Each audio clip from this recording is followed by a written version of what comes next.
우리 함께 주님 찬양하겠습니다. 찬송가 285장으로 우리 주님께 찬양합니다.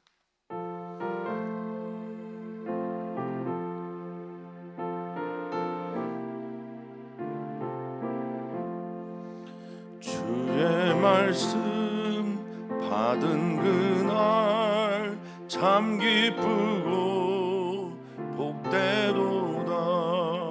이 기쁜 마음 못 이겨서 온 세상에 전하노라.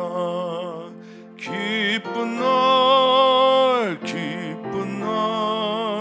주 나의 죄 다시 쓴 날 늘 깨어서 기도하고 늘 기쁘게 살아가리. 기쁜 날 주 나의 죄 다시 쓴 날 이 좋은 날 내 천한 몸 새 사람이 되었으니 이 몸과 마음 다 바쳐서 영광의 주를 섬기리. 기쁜 날 주 나의 죄 다시 쓴 날 늘 깨어서 기도하고 늘 기쁘게 살아가리.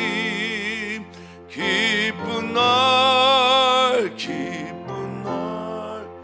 주 나의 죄 다시 쓴 날 새 사람 된 그날부터 평안한 마음 늘 있어서 이 복된 말 전하느님 나의 본분 삼았도다. 기쁜 날 주 나의 죄 다시 쓴 날 늘 깨어서 기도하고 늘 기쁘게 살아가리. 기쁜 날 주 나의 죄 다시 쓴 날.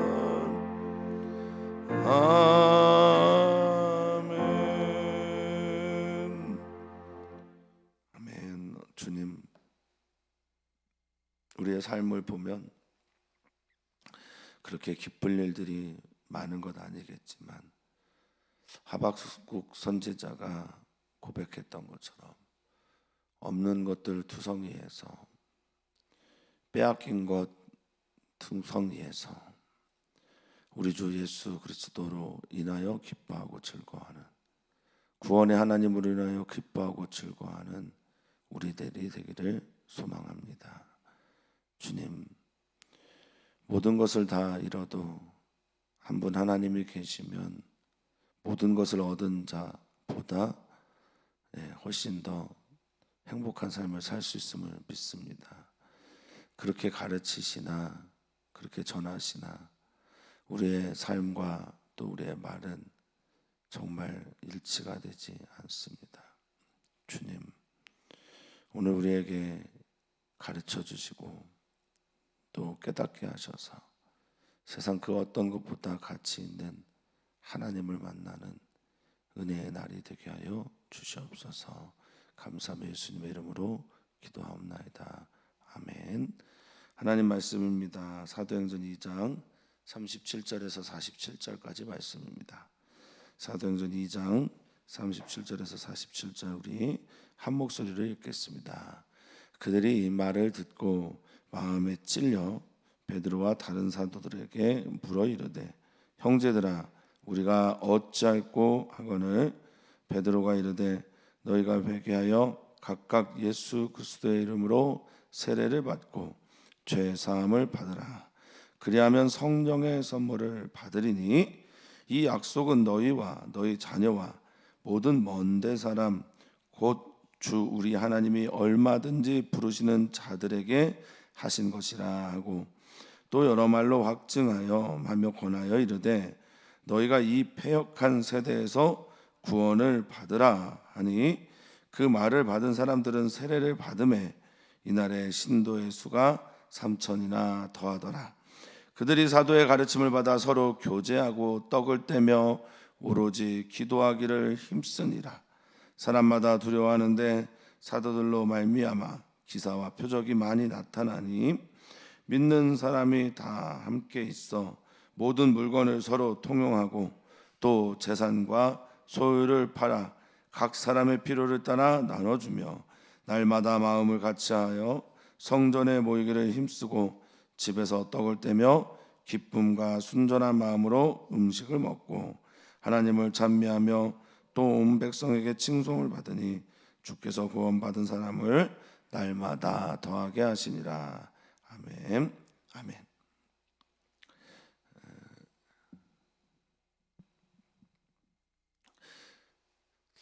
그 많은 부흥 강사분들이 뭐 집회를 하시면, 예전에는 뭐 그게 진짜 공식처럼 그렇게 됐었는데요. 첫날에는 무조건, 제가 이제 뭐 그렇게 많은 부흥 집회를 경험했던 건 아니지만 첫날은 무조건 회개에 대한 말씀을 합니다. 그리고 그분들이 이제 뭐 저희 부모님께서 자주 모시고 또 얘기하는 기회가 있었으니까 저도 자주 들었던 아주 이고동성을 하는 말씀들인데, 첫날 회개의 영이 부어져서 회개의 기름 부으심이 있으면 그 집회는 굉장히 성공적이라고 합니다. 말씀을 받은 그 밭들이 좋은 땅에 되어서 아멘이 되어지고 하나님 앞에 돌이킨 그런 죄의 고백들로 인해서 주님을 더욱 사모하게 된다고 하더라고요. 그래서 첫날은 무조건 회개에 대한 말씀을 전하셨고, 또 그것이 하나님의 영에 의해서 성령께서 역사하셔서 회개가 되어질 때 그 마음밭이 좋은 땅이 되어서 말씀의 열매를 맺게 되는 것, 이게 제가 어렸을 때 들었던 부흥 강사분들이 하셨던 말씀들 중에 하나입니다. 잔웨슬리 목사님은 회개가 현관문이라고 그렇게 얘기를 했어요. 구원의 현관문이라고 얘기를 했고, 예수님도 공생애를 시작하면서 회개하라, 하나님의 나라가 가까웠다라고 말씀을 하셨거든요. 우리의 삶에서 저도 종종 그런 걸 느끼지만, 하나님의 영 성령께서 저로 회개하게 하실 때 큰 은혜를 받게 됩니다. 회개는 물론 예수님을 향해 예수님을 나의 구주로 고백하겠다라고 하는, 그때는 단회적인 그런 고백일 수도 있으나, 그 이후에 예수님을 믿은 이후에도 끊임없이 삶의 자리와 영역에서 우리는 영적 전쟁을 치르고 있기에, 그건 결과가 나를 향해 가느냐 하나님을 향해 가느냐에 따라 그 영적 전쟁의 의미가 달라지는데, 그 나를 향해 가는 그런 삶에서 하나님을 향해 방향 전환을 할 때 예수님을 구주로 믿고 신앙생활을 하면서도 우리는 자주 회개를, 죄의 고백을 하곤 합니다. 회개가 우리의 삶에 찾아오게 될 때 그것이 물론 마음도 아프고 괴롭기도 하고 부끄러운 일일 수 있으나 하나님 앞에서는 얼마나 복된 것인지 우리가 알았으면 좋겠습니다. 그리고 주 성령께서 우리로 회개케 하시고 돌이키게 하시고 기도하게 하시고 죄를 고백하게 하실 때, 그때가 바로 은혜의 날임을, 구원의 날임을 우리가 믿기를, 또 받아들이기를 주 이름으로 축복합니다. 자, 오늘 베드로 사도가 설교를 하고 나서 성도들의 반응, 그 사람들의 반응이 소개되고 있습니다. 37절을 보면 그들이 이 말을 듣고 마음에 찔렸다라고 말합니다. 근데 이 말이 뭘까요? 그 말을 정리를 하면 너희가 주님으로 불러야 되는 예수를 너희가 주님으로 부르지 않고 도리어 십자가에 못 박아 죽였다. 그리고 이 주님이 주님 된 것은, 예수님이 주님 된 것은 하나님으로부터 비롯된 것이다. 그 자기들이 주님으로 불러야 되는 일을 죽였고, 그리고 자신들이 하나님을 거스르는 행동을 했다라는 것을 깨닫게 될 때 마음에 깊은 찔림이 있었다라고 얘기를 합니다. 우리는 그런 걸 모를 때가 있어요. 하나님의 말씀을 듣다가 기도를 하다가 내가 얼마나 하나님과 반대되는 삶을 살고 있는지를 깨달아 알 때가 있습니다.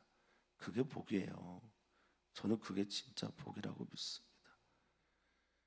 내가 내 방식대로 살아가다가 하나님의 은혜를 경험하고 깨달아지게 되는 것, 이건 정말 하나님께서 우리에게 성령으로 역사하신 귀한 일들이라고 저는 믿습니다. 사모하셨으면 좋겠어요. 목회자가 의도적으로 설교하면서 자신을 친다, 그게 아니라 주님께서 정말 내 마음을 만지고 계시구나. 그래서 이들은 그 말을 듣고 마음에 찔렸다라고 말을 합니다.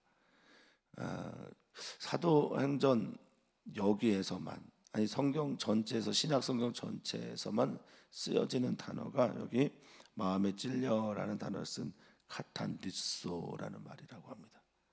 양심의 가책을 느꼈다는 말이고요. 때렸다라는 말입니다. 마음을 강하게 때렸다는 얘기입니다. 그리고 찔려서 관통했다라는 뜻을 가지고 있다고 합니다. 성경학자들은 시인들이 주로 쓰는 말이라고 하네요. 호메로스라고 하는 서사 시인이 이 단어를 굉장히 자주 썼다고 합니다. 마음에 찔리다, 격하게 찔려 관통하다, 양심의 가책을 느끼다. 그래서 물어봅니다. 내가 어떻게 해야 합니까? 내가 어떻게 해야 합니까? 라고 물어볼 때 베드로가 말합니다. 너희가 회개하여, 회개하라고 하지요. 마음의 깊은 찔림과 함께 어떻게 해야 됩니까? 라고 물을 때 돌이키라라는 메타노이에라는 말을 씁니다. 회개하다, 바꾸다, 뉘우치다 라는 단어, 이 메타노이에는 두 단어의 합성어예요. 메타라는 단어와 노예라는 단어와 합성어인데요. 메타는 뭐뭐를 초월하여, 어디에나, 함께, 후에, 뒤로, 다양한 뜻이 있고요. 노예오라고 하는 말은 깨닫다, 이해하다, 그리고 통찰하다라는 뜻을 가지고 있습니다. 그러니까 내가 알고 있는 것을 넘어서게 되는, 그래서 돌이키게 되는, 내가 알고 있는 게 잘못됐구나라는 걸 이해 너머의 세계를 향해 돌아가는 게 메타노이에라는 말입니다.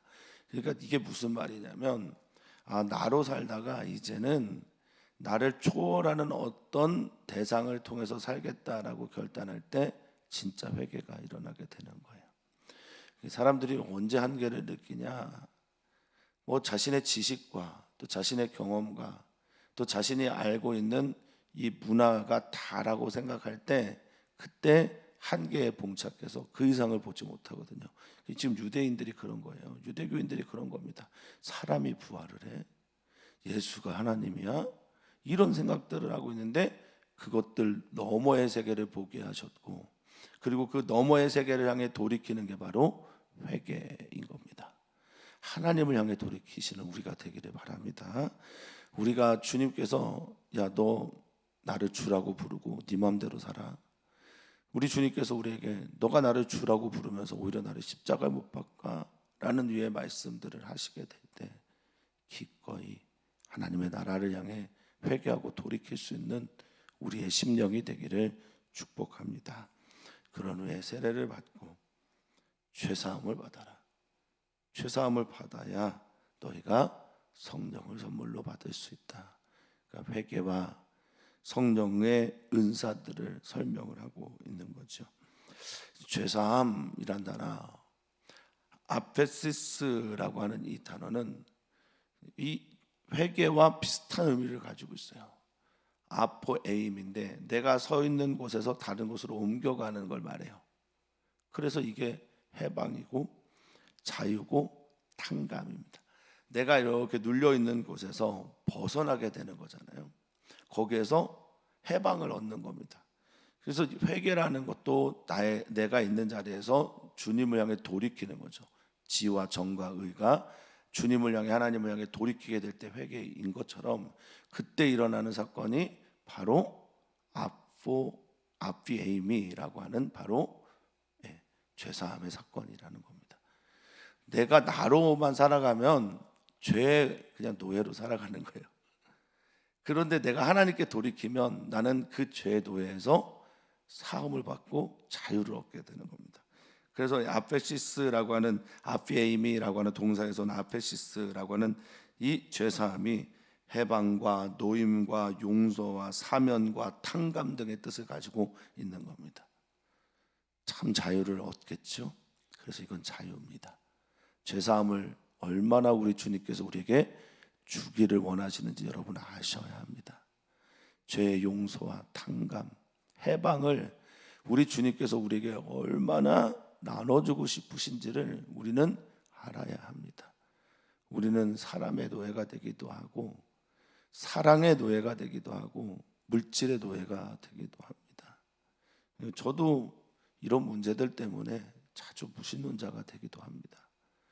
하나님이 없는 것처럼 여겨질 때가 있을 때가 있습니다. 주님은 이 모든 것에서 우리가 해방되고 자유하기를 원하십니다. 그래서 십자가 지신 거잖아요.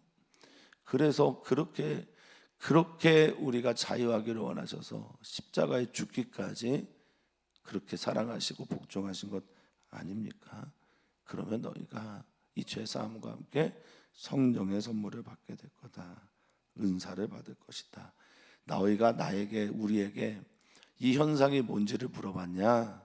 우리는 바로 이 과정을 겪었다라고 말합니다. 우리도 회개하고 우리도 죄사함을 받고 우리가 간절하게 주님께 기도할 때 성령의 선물을 받았다라고 말합니다. 이 일은 하나님께서 우리만이 아니라 모든 사람들에게 부어주시겠다고 약속하신, 그래서 부르신 일이다라고 말합니다. 이 약속, 에판겔리아라고 하는 이 약속, 통지, 예고, 예언, 신적인 약속, 이 모든 것들은 이미 지금 너와 너희 자녀 그리고 먼 곳에 있는 마크란이라고 하는 이 먼 데는 시간적, 공간적, 물리적으로 아주 먼 곳을 말합니다.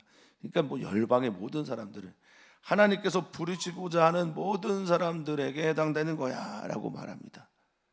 그러니까 너희가 지금 너희를 하나님이 이 은혜의 시간으로 부르셨어라고 초대하고 있는 거죠. 하나님이 얼마든지 부르시는 자들에게 하신 것이다 라고 말합니다. 이 부르시다라고 하는 말에 프로스 칼레오마이라는 단어를 썼네요. 프로스는 미리, 앞서예요. 우리는 그런 거를 고백할 수 있을 때 은혜가 됩니다. 내가 어떤 낯선 환경을 갔는데 거기서 하나님께서 미리 나를 부르고 계신 것처럼 느껴질 때, 선교지에 갔는데 거기에 하나님이 나를 기다리고 계신 것처럼 여겨질 때 우리는 굉장히 은혜가 됩니다. 여호와 이레의 하나님께서 그곳에서 나를 부르고 계셨어라고 말을 하고 있는 거죠. 지금 베드로는 우리가 예배를 오는 것처럼 여기지만 주님께서 나를 기다리고 계시다가 내가 너를 불렀다라고 품을 안아주시는 그런 마음이 든다면 얼마나 이 예배 자리가 행복하겠습니까?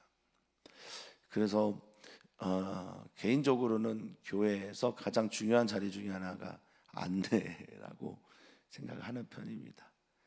어린이 교회나 청소년 교회도 또 우리 예배에도 누군가 들어올 때 환대받고 환영받고 마치 주님께서 나를 기다리는 것처럼 여겨지는, 제가 전도사 시절에는 부장 선생님한테 딴 거 하지 말고 그냥 애들 일찍 와서 애들 안아주라고 오면 그 부탁을 드렸던 거에 좀 기억이 많이 납니다. 하나님이 그렇게 우리를 기다리고 계셨고 부르셨다라고 말을 하면서 여러 말로 확증하여 권면하고 말합니다. 너 이 패역한 세대에서 구원받아야 된다라고 말하고 있습니다. 확증하다라는 말은 증언을 더 강하게 분명하게 하는 디아라는 단어를 붙여서 디아 마르티로마이, 그러니까 확실하게 증언하다라는 말을 했고, 권면하다는 말은 옆에서 나란히 서서 계속해서 말하는 권면을 썼습니다. 너희 여기서 구원을 받아라. 이 세대, 이 패역한 세대, 스컬리오스라고 하는 세대가 패역하다라고 하는데, 스컬리오스라는 단어를 썼을 때 이 패역하다라는 원뜻의 의미는 구부러진 거예요. 구부러진. 그러니까 하나님이 원하시는 것에서 구부러져 버린 세계, 이게 바로 패역한 세대라는 겁니다.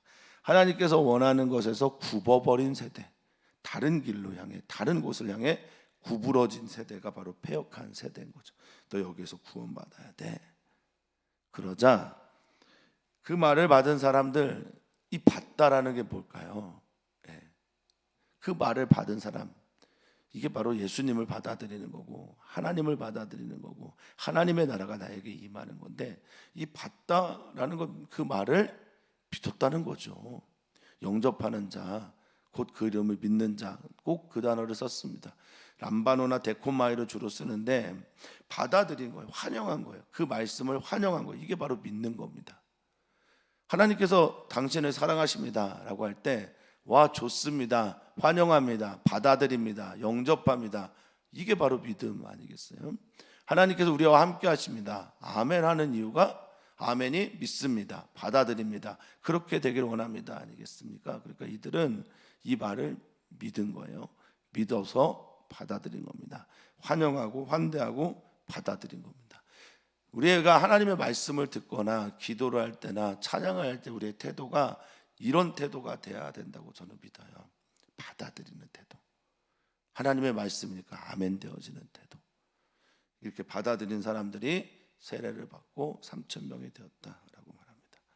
자, 그 모든 사람들이, 물론 이제 성경학자들이 도대체 3,000명이나 되는 사람을 어떻게 세례를 줬대야? 이런 질문을 하기도 합니다. 예루살렘 성전에서 3,000명은 어떻게 물을 쏟아가 뭐 했겠냐, 뭐 했지만, 뭐 우리 침례가 아니면 3,000명 가능하고요. 성전에 물두멍이가 있으니까 3,000명 가능하고, 침례 아니기에 이것은 충분하게 할 수 있다. 어떤 분은 자기의 물로 그렇게 세례를 받았다라고 하는 분도 있습니다. 아니면 나중에 요단강에 가서 세례를 받았다라고 하는 분들도 계십니다. 어쨌든 3,000명이 그날 세례를 받게 됩니다. 침례 아닐 가능성에 대해서도 얘기를 하고 있어요. 자, 42절입니다. 그들이 어떤 행동을 했냐, 그리고 초대교회는 어떤 것이 있었냐. 42절을 보면 첫 번째는 가르침이죠. 디다케. 이게 단수로 쓰였어요. 가르침들이 아니었어요. 그 디다케라고 하는 단수형을 씁니다. 오직 예수 그리스도, 바로 그것을 가르쳤다라는 말입니다. 예수 그리스도, 그분이 행하신 모든 일들, 복음만을 가르쳤다라는 거예요. 그러니까 교회가 서로 다양해서 다양한 가르침들이 있을 수 있으나 우리가 지향해야 되는 가르침은 예수 그리스도, 그분의 가르침 하나입니다. 예수님이 드러나야 됩니다. 서로 교제했다라고 하는 코이노니아는 그냥 친하게 차 한잔 마시면서 얘기하자, 뭐 이런 정도의 의미가 아니에요. 코이노니아는 상대방에게 참여하는 거예요. 참여까지 하는 거라서 이거는 형제를 사랑하고 서로를 사랑하는 의미가 훨씬 더 강합니다. 그러니까 그 사랑에, 그 사람의 고통에 내가 동참했다, 참여했다는 뜻이 코이노니아에 더 강해요. 그러니까 그냥 같이 대화 나누고 친하게 지냈다라는 정도가 의미 아니겠습니다. 밥을 같이 먹었다 정도의 의미가 아니라 그 사람의 고통과 아픔에 내가 동참하고 참여할 때 코이노니아라는 단어를 씁니다. 세 번째는 떡을 뗐다. 이건 이제 뭐 밥 먹었다 이거 아니고요. 떡을 떼는 건 성만찬을 얘기합니다. 성찬의 시간을 가졌다라는 겁니다. 그리고 기도하기를 전혀 힘썼다라고 말하고 있습니다. 프로시케라고 하는 간절하게 기도하는 일들이 그들 가운데 있었다. 이걸 사도들이 성령님을 기다리면서 했던 일들이고요. 성령님을 기다리면서 했던 일들이 성령님의 역사와 함께 이루어지게 되자 이제 예수님을 믿고 공동체를 이루는 사람들에게도 그렇게 하게 됐다라고 말합니다. 어떤 목사님이 그런 얘기를 하는 걸 들었습니다. 우리는 초대교회에 비해서 많은 것을 잃었는데 그 많은 것을 잃은 것 중에 하나가 사람들을 끌어당기는 매력을 잃어버렸다. 근데 그냥 세상적인 매력이 아니라 영적인 매력을 잃어버렸다라고 말을 합니다. 그게 43절에 보면 사람마다 두려워하는데 라고 하는 이 표현인데요, 이 포보스라고 하는 두려움이라는 것은 우리가 이제 히브리적 사고로 보면 야레라고 하는 경외하다라는 단어에서 온 거예요. 그러니까 경외감을 잃어버린 거예요. 우리가 가져야 될 이 교회가 세상에 대해서 보여줘야 될 매력이 뭔가, 저 사람들은 정말 다르구나, 저 사람들에게 가면 뭔가 다른 게 있어.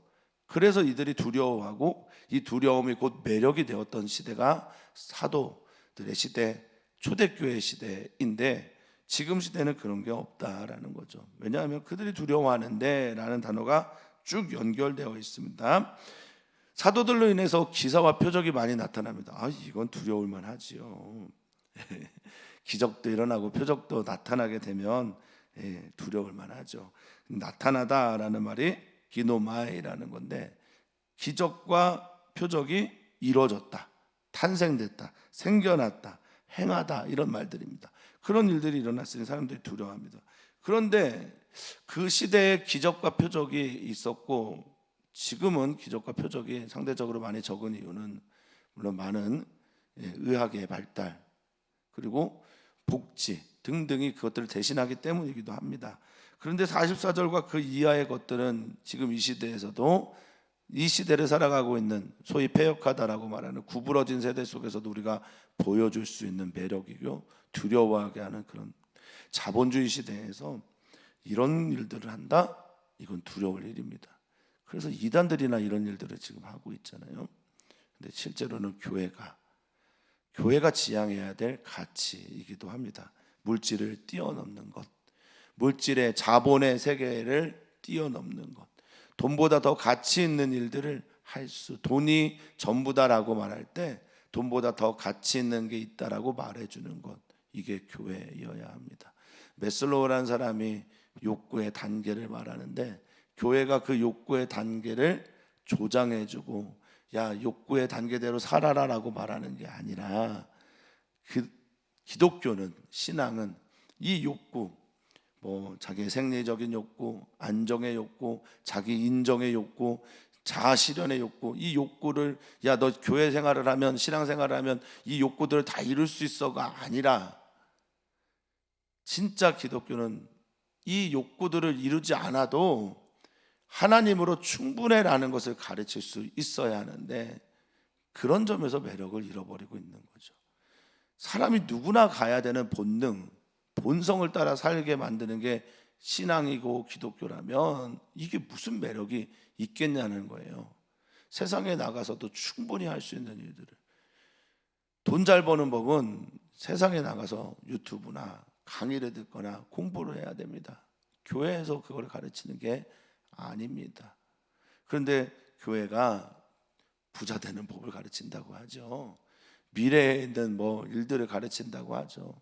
정말 그게 세상의 사람들에게 매력이 되는지는 잘 모르겠습니다. 저는 아니라고 믿는데, 그런데 그것을 뛰어넘는 힘이 참 제 안에 없는 듯합니다. 성령의 역사를 위해서 성령님께서 저로, 우리 교회로 뛰어넘게 해달라고 우리 성도님들 함께 꼭 기도해 주셨으면 좋겠습니다.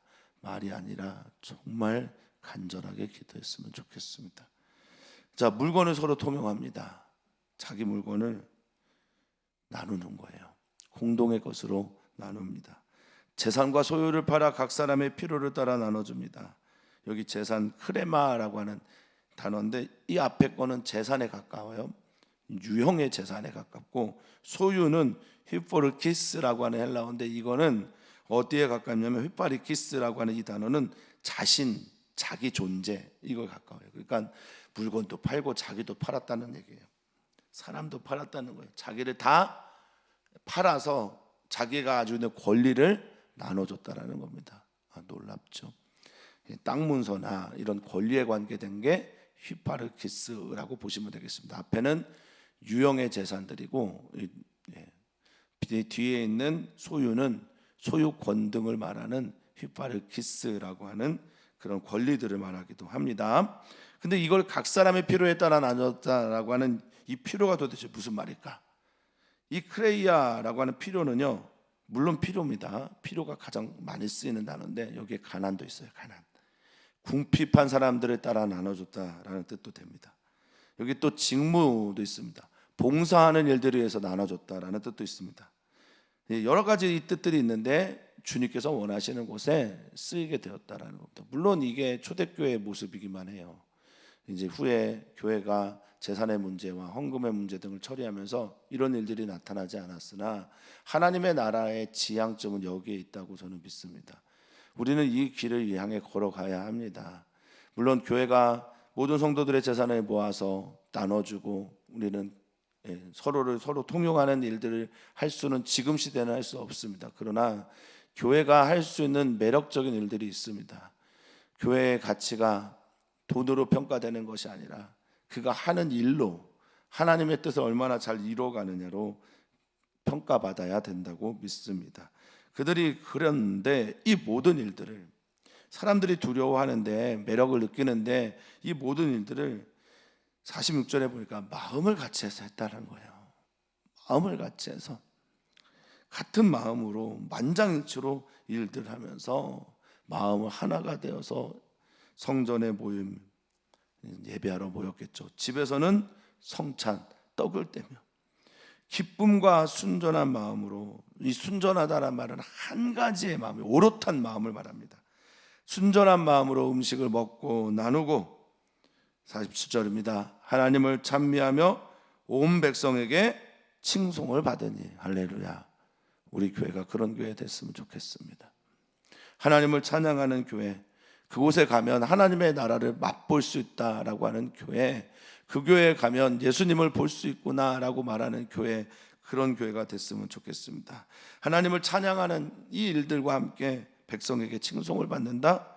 43절에 보십시오. 사람마다 두려워하고 백성에게 칭송을 받습니다. 이게 바로 교회가 꿈꿔야 될 지향점에 있습니다.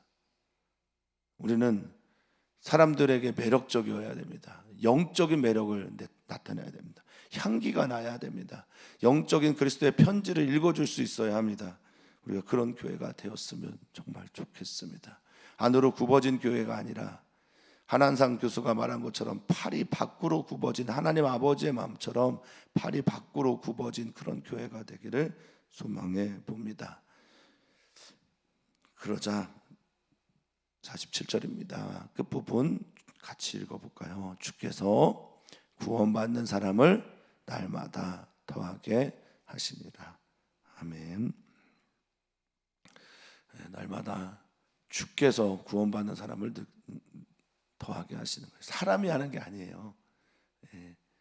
사람은 그저 하나님의 나라를 따라, 하나님의 말씀을 따라 예수 그리스도를 닮아 그렇게 살아가는 겁니다. 사랑하며 살아가고 성령에 충만해서 서로를 사랑함으로 가난한 이들에게 무언가를 나누고 살아가는 그런 삶을 살아가는 겁니다.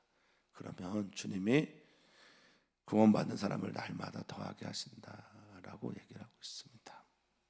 주님이 하시는 겁니다.